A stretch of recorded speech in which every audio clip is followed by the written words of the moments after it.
Por que você está braba? Quem você inveja a natureza? 20, que retratou uma de suas estrelas.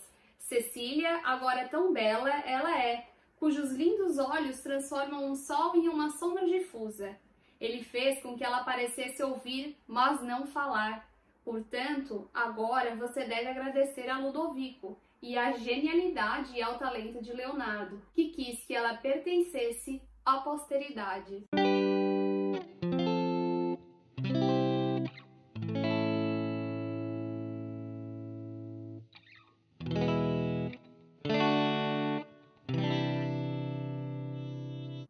Olá! Hoje nós vamos dar continuidade à biografia do Leonardo e vamos começar no capítulo 15, que vai falar sobre as Virgens dos Rochedos, que é uma pintura que tem duas versões. Essa pintura Leonardo fez em parceria com os irmãos Prédis e foi uma encomenda pela Confraria da Imaculada Conceição para fazer essa obra, e eles passaram alguns itens que seriam imprescindíveis ali para aquela obra que o Leonardo ignorou.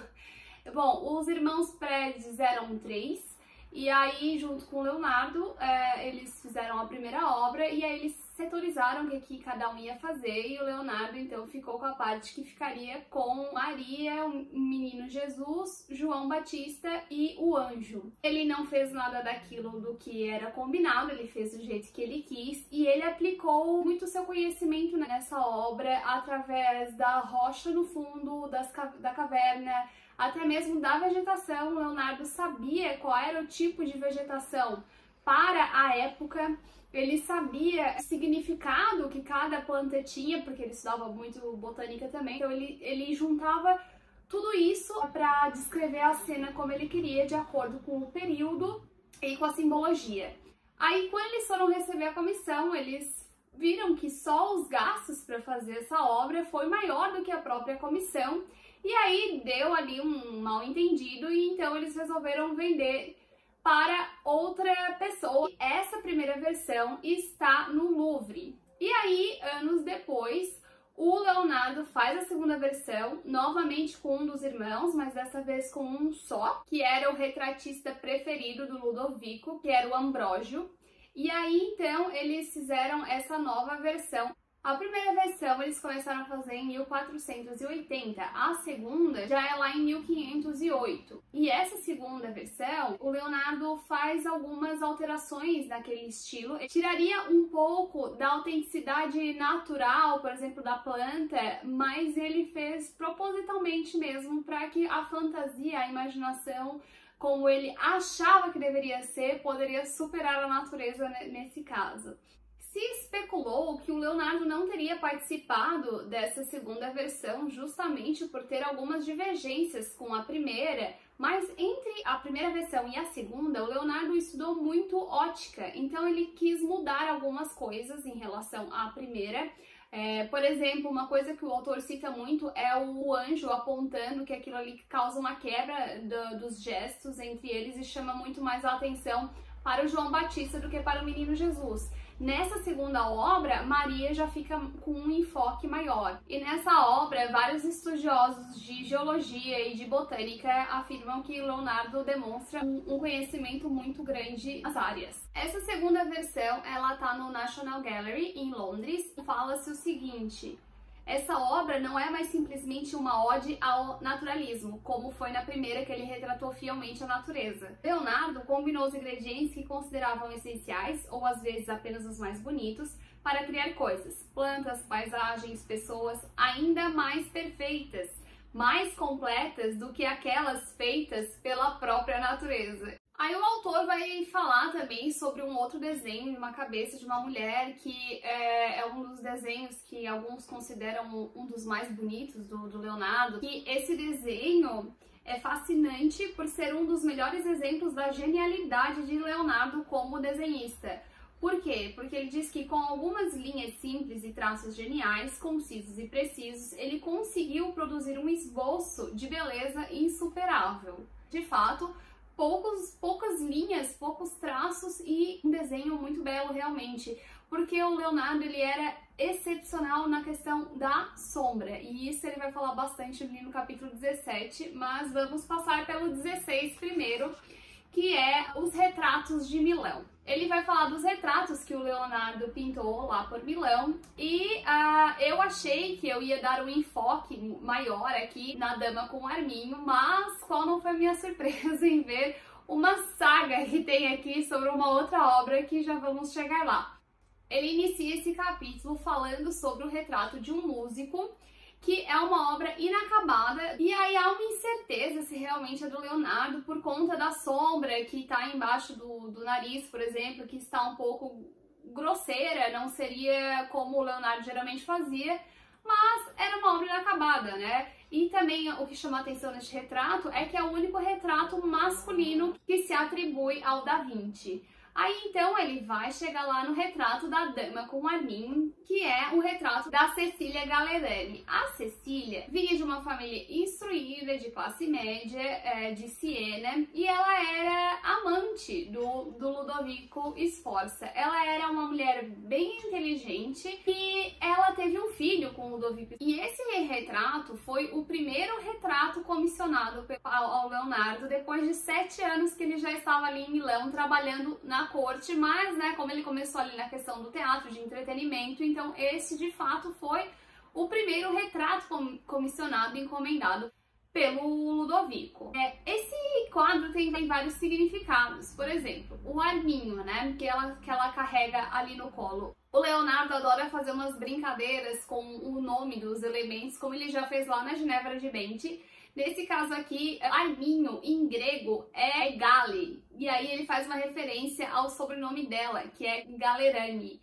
Além de que o arminho também era uma representação simbólica do próprio Ludovico, e também esse animal ele é muito associado à pureza, à nobreza, porque ele é um animal que odeia ficar sujo, então ele é bem associado à pureza. Nota que ela segura esse arminho, mas quando ela foi posar para o Leonardo, esse arminho não existia, ele que criou. E a gente vê ali nessa transição entre o animal e o colo dela que é muito perfeito.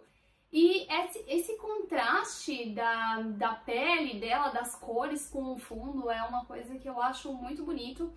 Esse é o meu retrato favorito do Leonardo. Eu sei que tem a Mona Lisa, né, tal, mas pelo contexto todo, assim, da obra, mesmo que a Mona Lisa ele já vá trazer outras técnicas, pelo meu gosto, eu gosto mais dessa obra. Essa é uma das minhas favoritas do Leonardo. E aí eu fui pesquisar um pouquinho mais, além do que o autor traz aqui no livro, pra gente entender mais o que tem por trás desse quadro. Bom, essa questão de que o arminho não estava ali, não tá no livro, eu pesquisei a parte. Este retrato hoje se encontra no Museu da Cracóvia e a história como ele foi parar lá também é interessante. Em 1798, o príncipe da Polônia estava em viagem ali pela Itália e levou o quadro, comprou o quadro, e a mãe dele estava para abrir o primeiro museu público da Polônia, e aí então ele levou de presente para a mãe. Mas aí, por conflitos que estavam acontecendo ali na Polônia,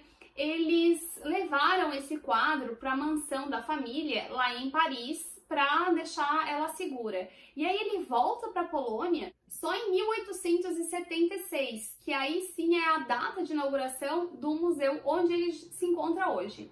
Aí com a Primeira Guerra Mundial, com o Império Austro-Húngaro, esse quadro vai parar lá em Dresden e volta para Cracóvia em 1918. E aí, com a Segunda Guerra Mundial, usurpa dessa obra que vai parar lá na Alemanha. E aí ela volta de novo para a Polônia em 1945 e ela só é reconhecida como de fato da família Czartoryski em 1991, com o fim do regime comunista. Que saga! Bom, aí voltando para quem encomendou o quadro e a retratada, em 1490, o Leonardo termina a obra e o Ludovico rompe com a Cecília. O retrato foi celebrado com um soneto do poeta da corte, o Bernardo Bellincioni, e ele escreveu o seguinte: Por que você está braba? Quem você inveja a natureza? 20, que retratou uma de suas estrelas. Cecília, agora tão bela, ela é, cujos lindos olhos transformam um sol em uma sombra difusa. Ele fez com que ela parecesse ouvir, mas não falar. Portanto, agora você deve agradecer a Ludovico e à genialidade e ao talento de Leonardo, que quis que ela pertencesse à posteridade. Pois muito obrigada, então, Ludovico e Leonardo, porque eu realmente gosto muito dessa obra. O autor encerra sobre este assunto com a seguinte frase: do jeito que ilustrou os movimentos de sua mente e alma, Leonardo brincou com o nosso monólogo interno de uma forma que nenhum retrato fizera até então. Daqui seguimos para o retrato da segunda amante do Ludovico, que é a La Belle Ferronieri. Nesse retrato, o Leonardo, assim, já não tem toda aquela dedicação como foi o da Cecília. Os detalhes, por exemplo, da tiara, do cabelo, o autor cita aqui que não parece que o Leonardo pintou com a mesma empolgação. E teria sido algo mais por obrigação mesmo. Mas nesse retrato também tem o seguinte, a gente já começa a ter aquela questão do olhar que a gente vê mais desenvolvido ainda na Mona Lisa. E aí é que o autor vai explicar que o Leonardo ele usa essa tática de um olho olha diretamente, o outro não, que é o efeito Mona Lisa. Então, que ele diz que não é mágica. Ele é criado simplesmente ao se desenhar um par de olhos realistas, encarando o observador com o uso correto da perspectiva, do sombreamento e da modelagem. Entretanto, Leonardo descobriu que o efeito funcionava melhor, ficando mais evidente quando o olhar era intenso e os olhos levemente desalinhados. Ele estava refinando a técnica utilizada na Ginevra de Venti. O olhar de Ginevra parece um tanto perdido e distante, até que o espectador observe cada olho de forma individual e direta, só então se vê que cada olho, à sua própria maneira, está encarando de volta. Já no capítulo seguinte, o autor vai falar bastante sobre essas técnicas da ótica que o Leonardo usava, porque ele ficou bem obcecado e ele estudou bastante isso. E a gente consegue ver tudo isso de forma bem explícita aqui nesse período já, né? Porque ele começa a aprofundar mais os estudos quando ele já tá ali em Milão, principalmente ali a partir de 1490, nessa época ali, que é quando ele se aprofunda mesmo. E aqui eu quero lembrar também que o autor separa os assuntos, né? Mas não significa que eles vêm antes ou depois, é tudo em conjunto. Leonardo, quando ele estava fazendo o Homem Vitruviano, ele já estava estudando a ótica, estudando o sombreamento, estudando a perspectiva, então assim, é tudo em conjunto. Mas vamos agora para o último retrato ainda que ele fala nesse capítulo, que é digno de uma saga de aventura. Eu nunca tinha ouvido falar sobre essa história, achei extremamente interessante. Eu que achei que o ponto alto neste capítulo para mim seria a Dama com o Arminho, estava bem enganada, porque vem a La Bella Principessa. Esse é um retrato que até hoje não foi provado que é do Leonardo, mas devido a toda a história que envolve, existe uma grande dúvida. Ele também é conhecido como um retrato de uma jovem noiva. É o seguinte, este quadro foi leiloado na Christie's, em Manhattan, em 1998, como sendo de artistas e retratado desconhecidos, e atribuído como se fosse uma pintura alemã do começo do século XIX, imitando o Renascimento italiano. Tá, aí entra em cena o colecionador Peter Silverman. Ele bate o olho nesse quadro e acha muito suspeito isso de ser uma pintura alemã. Para ele é de fato uma pintura renascentista. E aí ele vai participar do leilão, ele faz um lance, mas outro lance supera, ele acaba não levando o retrato. Isso em 1998. 9 anos depois, ele estava passeando, passou por uma galeria e quem que ele encontra lá? O tal do retrato. Aí ele fica intrigado, ele vai lá para ver se compra o retrato e consegue por um preço bem parecido com o que foi leiloado na época. E para ele, aquela era uma obra que tinha muitos traços de Leonardo. E aí começa a saga para ele tentar provar que é de fato um retrato de Leonardo.